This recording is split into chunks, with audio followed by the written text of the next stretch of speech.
Have you ever noticed how peace can make you nervous? Everything's fine. The room is quiet. You finally exhale.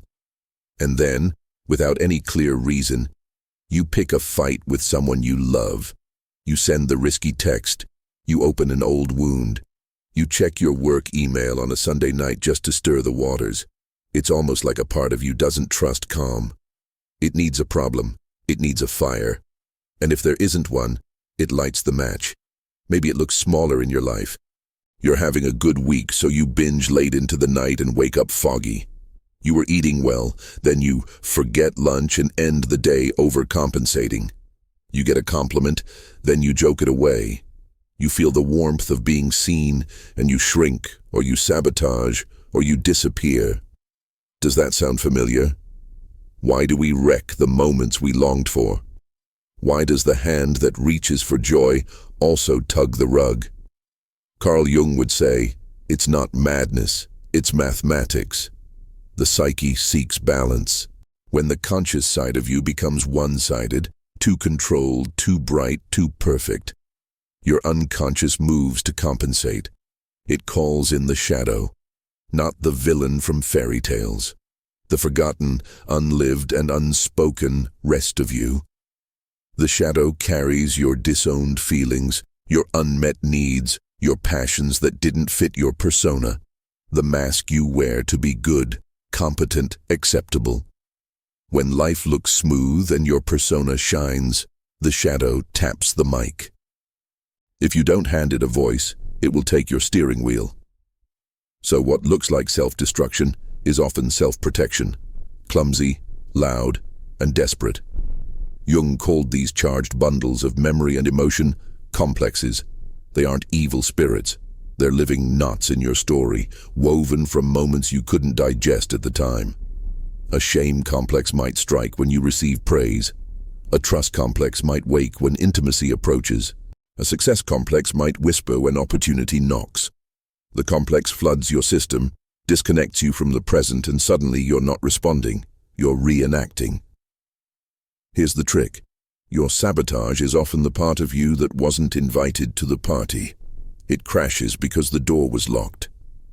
If your conscious plan says, we will be good, we will be calm, we will be impressive, and your unconscious says, I am angry, scared, unexpressed, and tired, guess who shows up first when you relax? The banished one.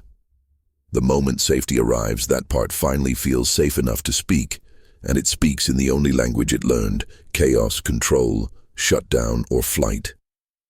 Jung noticed this in 1,000 forms. One-sidedness summons its opposite. Too much daylight burns the eyes. Night rises to cool them. If your identity is built entirely on duty, a wild streak will press from below. If your identity is built on freedom, a strict inner judge will patrol your joy. So when life is good, that goodness might be tilted, good at the expense of truth, calm at the expense of feeling, success at the expense of rest. The unconscious corrects the tilt, sometimes violently. So what do? We start with a simple practice. Name the static before it becomes a storm. When life gets quiet and you feel that itch, like something inside you is pacing, pause. Put your hand on your chest. Name it directly, out loud if you can. A part of me is scared of this calm. Or, a part of me thinks something bad will follow this good. By naming it apart, you create a respectful distance. You're not collapsing into the feeling, you're meeting it. 3 slow breaths. Feel gravity. Let the chair hold you. Then ask gently, what are you protecting me from? Don't rush the answer. The answer might be a memory, an image, a sentence like, last time we trusted, we got hurt. This is shadow speaking. This is a complex revealing its logic. Jung offered a radical move for moments like this. Active imagination. It's not pretending, it's listening. Close your eyes. Picture the part of you that sabotages. Does it look like a god with a flaming torch? A child with a messy paintbrush? A wolf at the door? Let it appear. Then let it speak. Ask it what it wants for you, not what it wants against you. Many people are shocked when the saboteur says, "I want you to slow down," or "I want you to be honest with your partner," or "I'm tired of being perfect." The method is simple. Dialogue, draw, write, walk and listen. 10 minutes. No fixing, just attention. Usually the saboteur doesn't need to control the car once it knows you hear it from the front seat. Relationships are where we see this pattern most clearly. You feel close to someone. That closeness activates your old alarms. Maybe your body remembers a parent's love that came with criticism or affection that vanished overnight. A younger part prepares for the old pattern by creating it now. It picks the fight first, so it won't be surprised later. It exits before it's abandoned. It tests the person with little betrayals to prove a belief. See, no one stays. Jung wouldn't shame you for this. He would invite you to meet the one who's scripting the test. So before you hit send on the grenade text, try this. Write the message you want to send to the person, but address it to the fear in you. I'm scared you'll leave when you see me as I am. I'm angry that I always had to be perfect to be loved. Let the nervous system feel the honesty. Then bring a thinner truth to the actual conversation. Work and creativity are another arena. You finish a project, receive praise, and a headache arrives out of nowhere. You land an opportunity and suddenly remember a dozen tasks that pull you away. You're on a healthy streak with money, and then an oops purchase blows a hole in the boat. It's tempting to call this laziness or weakness. But what if it's simply the psyche regulating speed? Imagine you've been driving life at 120 kilometers of stress. You slam on the brakes. The car wobbles. Some wobble is wisdom. Your saboteur is screaming, "We have never felt safe at this speed of joy." So create a ritual to teach your body safety and goodness. After every win, take 3 minutes. Feel your feet. Put a hand on your belly. Name 3 sensations and 3 specific gratitudes. Then tell your nervous system, "We can have this and stay safe." Repetition rewires belief. Here's a small confession you might recognize. When things get good, you start scanning for the bill. Goodness feels like a loan that will be collected with interest. So you prepay, you sabotage to soften the future blow. Jung would call this a contamination of the present by an old pattern. It's an honest mistake. Undo it with ritual and reality. A tiny card on your desk. This good is not a debt. It's a gift. A tiny behavior. Set a timer for 5 minutes after any good news and forbid problem solving until it rings. All you do for those 5 minutes is feel the good, so your body learns it won't be punished for it. Mid-video pause. If this is hitting close to home, I'm curious. What's the first thing you tend to sabotage when life turns calm? Love, rest, or success? Tell me in the comments. Your story might unlock someone else's. And if these Jungian deep dives help you feel less alone with your mind, tap subscribe so you don't miss the next one. Back to the work. Your body holds the old story as tension. When calm arrives, that tension doesn't know where to go. It translates safety into threat because it has only known action and defense. So include your body in your practice. Slow walks without headphones. A simple shaking practice, 30 seconds of loose, gentle shaking of the arms, legs, shoulders, then a sigh, teaches your system another way to discharge energy that doesn't require a fight. Cold water on the wrists, warm hands on the neck. These are not fixes, they are bridges. They help you cross from old speed into new safety without swerving off the road. Let's bring in an image Jung loved, the dragon and the treasure.